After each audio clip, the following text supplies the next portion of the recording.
Sən ilin ən çox danışılan ifaçıları kimlər? Son Kim oldu? vaxtlar o. Aslında belə maraqlı bir elə yanaşma oldu. Röya xanımla Aycun xanımın Barışığı. barışı, bəli. Mən də alqışlayıram. Bəli, o barışıq.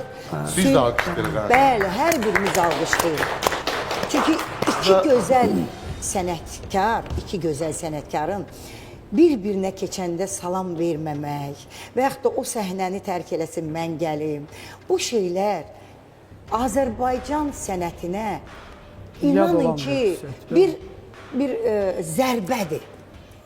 Ümumiyyətlə sənətkarların biri-birindən inciliyi, mən düşünürəm ki, əgər bunları sən barışdırmısansa, Zaur, halal olsun sənə.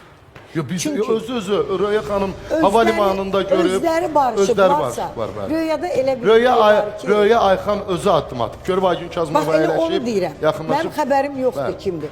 Röyada elə bir şey var ki, o balaca uşaqla da küsülü qala bilməz. Yaşlı ilə də küsülü qala bilməz. Onda o qızıl ürək var. Eləcə də Aygündə. Aygündə kinli, kifonətli qız deyil ki.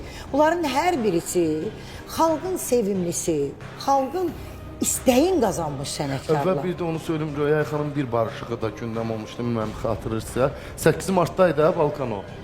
8 martda getdi Respublikamızın xalq artisti Flora Kərimovanın evinə. Bəli. Və onların arasında Bəli. gərginlik və xəbərsiz ha, mediadan kənar getdi özdə. Bəli, Ki mən gəlmişəm eşitdim anamı ondan. təbrik Afərin. etməyə. Anam burada yox idi. Afərin. Gəlmişəm. O barışığını da mən alqışlayıram. Neçə il idi bəli. küsülüydülər? İllər idi küsülüydü.